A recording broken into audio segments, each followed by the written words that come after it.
Greetings nerdy list aficionados and welcome back to Top 10 Nerd. Today we're going to talk about something pretty subjective, just how cool a superhero is. Some heroes just ooze that certain je ne sais quoi. There are some heroes who just radiate cool and clout, and others who are either not that beloved, be it by their own superhero communities, the public at large, or the readers themselves. We're of course going to be looking at all three and offer the rebuttal of, but nay, they are cooler than you think. I'm going to try and convince you. I'm Sasha and these are the top 10 superheroes who are cooler than you think. Let's get started. Number 10, Squirrel Girl. So Squirrel Girl has had quite the journey as a character. I'm not saying that as a good or bad thing, but just as a plain fact. Doreen first appeared in Marvel Superheroes Volume 2, number 8 in 1991, and she was a bit of a joke character, but she was also sweet. And because of this, many fans found her endearing, so she stuck around. But she would be a bit of a background player and would have her moments, but mostly as member of the universe. She did defeat Dr. Doom in her first appearance, which was again a comedic one. She also dated Wolverine, fun fact. She was the babysitter for Luke Cage and Jessica Jones. Then she would be changed up for Marvel Now. She would then be drawn in a more newspaper cartoon-esque fashion, with her looks downplayed to prove a point. She would have a zany, quirky series where she would defeat Galactus and steal an Iron Man suit from Tony Stark. That appearance seems to be more geared at younger readers, so the tones vary drastically, making it feel like Squirrel Girl was replaced by a parallel universe version of herself. Some love this version, others hate it. It certainly demands a reaction. Here's the thing, Squirrel Girl can be pretty cool. No, not because she has this new ability to best anyone,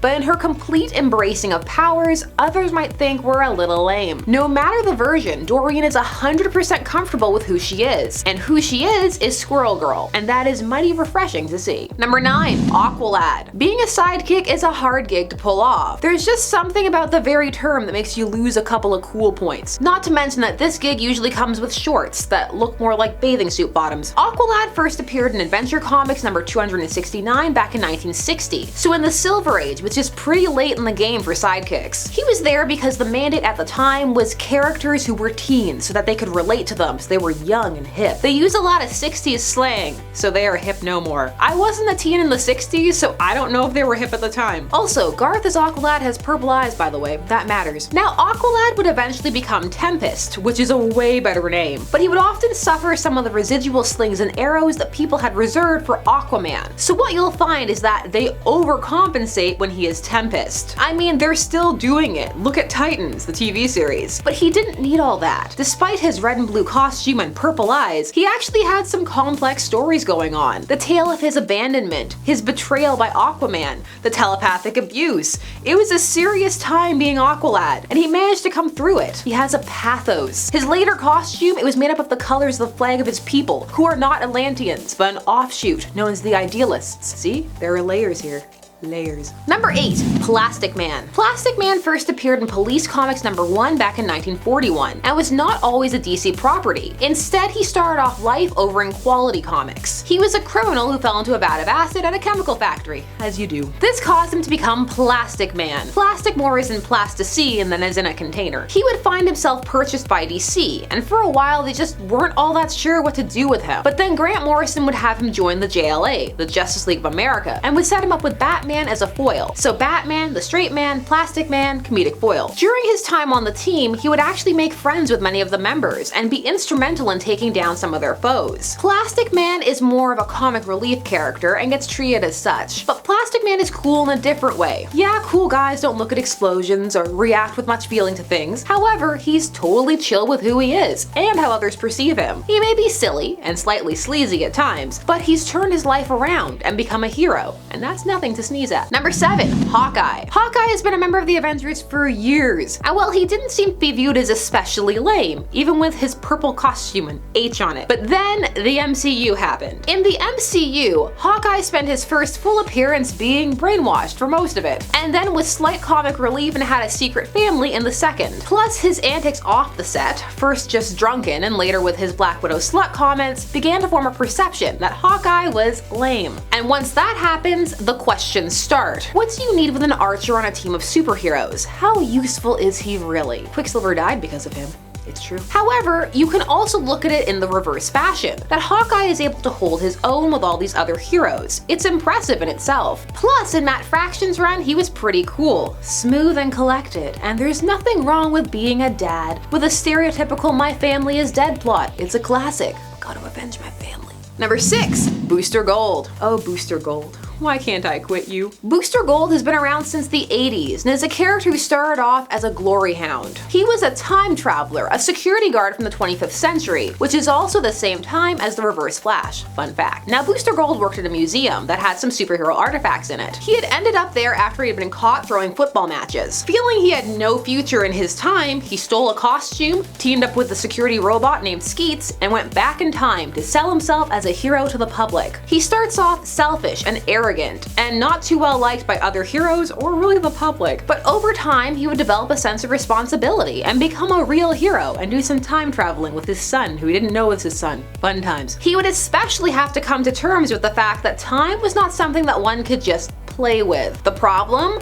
Writers and reboots keep taking his personality back to base. So for every 2 steps forward he takes another 3 steps back. Booster Gold can be cool, he has been, but his coolness lies in his growth, and that is consistently undone. Let Booster grow. Number 5, Jubilee. Now, some would say that what happened with Jubilee is a case of overcompensation. Jubilee first debuted in the Uncanny X-Men number 244 in 1989, so she's actually pretty recent. She was a teen character to connect with the kids, and just before the 90s where we would develop a lot of edge. She was a streetwise mall rat, and she had what even she called firework powers. This made many feel like she was lame and silly, and she was quickly made the butt of jokes and put on all those "this character is useless" lists that people like to make. So she would get a massive power increase to the point where she had untapped potential to detonate her blasts on a molecular level. The thing is, Jubilee didn't need that amp. She was already pretty cool, and not in a look at my big glasses and soda kind of way, but actually in the way she was intended, as an entry point for readers onto the team. She got along with other members, she had reactions to situations that were a bit more relatable, and she wanted to help. Plus, she was a fashion icon. Yellow coat all day, every day.